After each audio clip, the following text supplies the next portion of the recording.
文和是台南城市重要的文史象征，因这相隔16档的台湾灯会，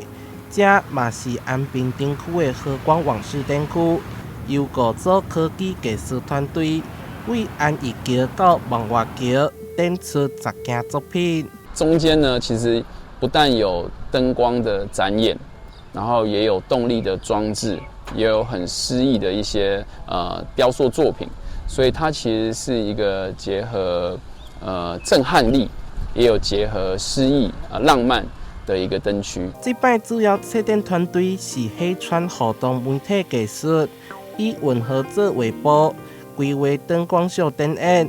艺术家大部分嘛拢是台南新艺奖得主，不管是创作活动宗旨，向来往的游客拍招呼。也是把风甲船转化成波光，让人拢感受到无同的创作能量。灯会的概念，它当然会比较偏向于节庆庆典式的一个感受。那这一次和光往事展区，它比较有趣的是，它透过科技艺术